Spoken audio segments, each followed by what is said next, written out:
रामनगर नाम का एक गांव था। उस गांव से दूर एक सुनसान जगह थी जहां पर एक डरावना भूत रहता था। उस भूत ने अपने घर में तरह तरह के रंग बिरंगे फूल उगा रखे थे, जिन्हें वो टोकरे में भरकर आम आदमी के रूप में बेचने के लिए ले जाया करता था। रामनगर के पास ही में एक बस स्टैंड था, जहां एक दिन वो भूत एक आम आदमी के रूप में अपना फूलों से भरा टोकरा लेकर जाता है और बोलता है, अरे वाह, फूल बेचने के लिए ये जगह तो सबसे बढ़िया है। यहाँ तो बहुत से लोगों का आना जाना लगा ही रहता है। तभी वहाँ एक बस आकर रुकती है और भूत जोर जोर से आवाजें लगाने लगता है। फूल ले लो, फूल, सुंदर सुंदर रंग बिरंगी फूल ले लो, फूल। तभी बस में बैठा एक आदमी फूल वाले को बुलाता है। अरे फूल वाले भैया, ये लाल वाले फूल कैसे दिए हैं? साहब, ये लाल फूल है 10 रुपए में एक। अरे भाई, 10 रुपए में सिर्फ एक?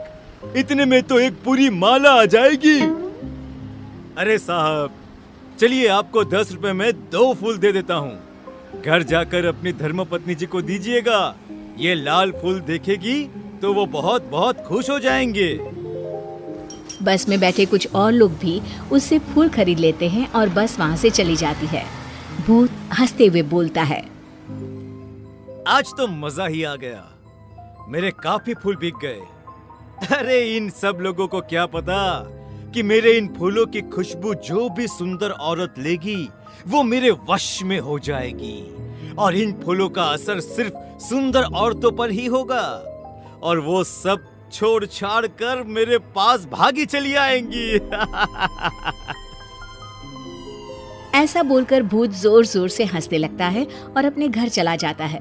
फिर बस वाला आदमी अपने घर पहुंचकर अपनी पत्नी को बुलाता है और मुस्कुराते हुए उससे कहता है, ओ मेरी प्यारी शीला, अरे जरा देख तो आज मैं तुम्हारे लिए क्या लाया हूँ। अजी क्या बात है, आज तो आप बहुत खुश नजर आ रहे हो। मैं अपनी लाल परी के लिए लाल गुलाब लाया हूँ। अजी आप भी ना कैसी बातें करते हैं। ये गुलाब तो सच में बहुत सुंदर है, इसकी खुशबू से तो पूरा कमरा ही महक उठा। ये कहकर शीला फूल अपने बालों में लगा लेती है। फिर रात को वे दोनों अपने कमरे में सो जाते हैं। आधी रात होते ही शीला अपने घर से निकलकर भूत के पास पहुंच जाती है।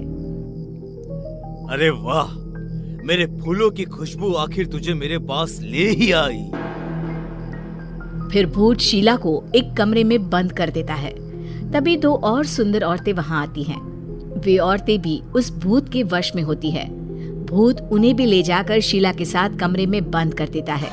अगले दिन भूत फिर से आम आदमी का रूप लेकर बस स्टैंड पर फूल बेचने के लिए जाता है, और तभी लोगों से भरी हुई बस स्टैंड पर आकर रुकती है।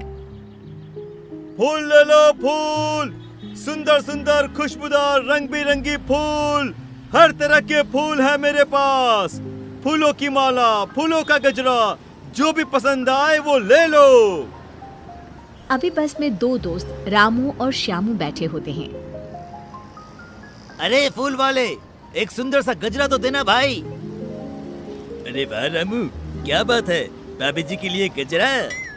हाँ भाई, तेरी भाभी को बालों में फूल लगाना बहुत पसंद है। अरे श्यामू, तू भी कुछ ले ले अपनी पत्नी जी के लिए, वो भी खुश हो जाएंगी। हाँ हाँ भाई, अरे तुम भी एक गजरा ले लो अपनी पत्नी जी के लिए। वैसे भी सुंदर औरतें बालों में फूल लगाकर और भी सुंदर लगती हैं। ठीक है भाई, अगर तुम इतना कह रहे हो तो एक गजरा मुझे भी दे दो। उसके बाद वे दोनों गजरा लेकर वहाँ से चले जाते हैं और घर जाकर अपनी अपनी पत्नियों को गजरा दे देते हैं। श्यामू अपनी पत्नी लीला से कहता है, सही कहा था उस फूल वाले ने, सुंदर औरतें बालों में फूल लगाकर और भी सुंदर दिखती हैं। जी आप भी ना कैसी बातें करते हैं। चलिए अब सो जाइए, काफी रात हो गई है। फिर वे दोनों सो जाते हैं। आधी रात होते ही लीला उठती है और अपने कमरे से निकलकर भूत के पास चल पड़ती है। तभी श्यामू लीला को बाहर जाते हुए देख लेता है और लीला को आवाज देता है, अरे भगवान, आधी रात को कहाँ जा रही हो? पर लीला पर भूत के फूलों का असर होता है। थोड़ी दूर जाकर लीला गायब हो जाती है और भूत के पास पहुंच जाती है। शामू ये सब देखकर डर जाता है। थोड़ी देर में सुबह होती है और शामू भागते हुए अपने दोस्त के पास जाता है और उसे सारी बात बताता है। अरे भाई, ये क्या बोल रहे हो? कल रात से तेरी भाभी भी नहीं मिल रही है। जब से उसने अपने बालों में गजरा लगाया तब से वह बस फूलों की बातें किए जा रही थी। भाई, हो ना हो हमारी पत्नियों के गायब होने के पीछे जरूर उस फूल वाले का हाथ है। फिर वे दोनों बस स्टैंड पर जाते हैं और फूल वाले का पीछा करते हैं। पीछा करते हुए वे भूत के घर तक पहुंच जाते हैं और चुपचाप खिड़की से देखने लगते हैं। फूल वाला आम आदमी अब अपने भूतिया रूप में आ जाता है, जिसे देखकर सारी औरतें बहुत डर जाती हैं और जोर जोर से चिल्लाने लगती है। अरे नाश पीटे, हमने तेरा क्या बिगाड़ा है जो तू हमें यहाँ पकड़ कर ले आया है?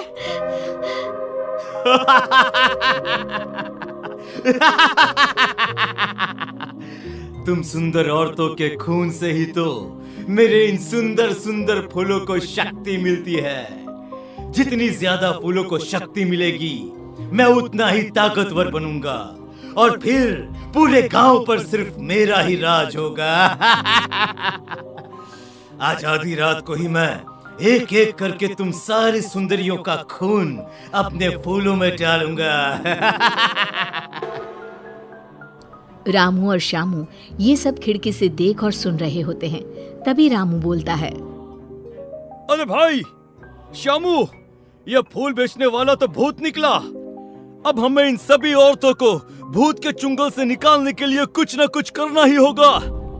हाँ भाई, हमारी पत्नी भी तो हमारे लिए कितना कुछ करती है। आज हमारी बारी है इनके लिए कुछ करने की। ये कहकर दोनों गांव चले जाते हैं और गांव के सरपंच को सारी बात बताते हैं। तभी कुछ और लोग भी वहां आ जाते हैं। उनमें से एक आदमी सरपंच से कहता है। सरपंच जी, मेरी बीवी भी 2 दिनों से गायब है। कहीं वो भी उस भूत के पास तो नहीं चली गई? तभी रामू सरपंच से कहता है। सरपंच जी, मेरे पास एक आइडिया है। क्यों न मैं और श्यामू औरत के रूप में किसी तरह उस भूत के पास चले जाए और मौका मिलते ही उसके बगीचे से फूलों को तोड़ दे। अपनी पत्नियों को बचाने के लिए तुम सब उस शैतान भूत से भी लड़ने को तैयार हो। ये देखकर मुझे बहुत खुशी हो रही है। अरे भाई रात होने वाली है। भूत उन सब औरतों को कुछ करे उससे पहले हमें वहां पहुंचना होगा। ये कहकर सभी वहां से चले जाते हैं। रामू और श्यामू साड़ी पहनकर भूत के पास जाते हैं। अरे वाह, आज तो मजा ही आ गया। तुम दोनों कितनी सुंदर हो कि सबसे पहले मैं तुम दोनों का ही खून अपने फूलों में डालूंगा। भूत ये कहकर जोर जोर से हंसने लगता है। अरे मर गया रे नास पिटा, अरे सबसे पहले हमें ही मार डालेगा। रामू मौका देखकर सरपंच और गांव के बाकी लोगों को भूत के फूलों के बगीचे में ले जाता है और सभी मिलकर फूलों को तोड़ देते हैं।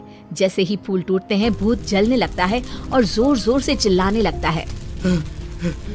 तुम दोनों ने मेरे साथ धोखा किया है, मैं तुम दोनों को नहीं छोड़ूंगा। आखिर भूत राख में बदल जाता है। सभी औरतें भूत के चंगुल से निकलकर बहुत खुश होती हैं और सब अपने गांव वापस लौटते हैं।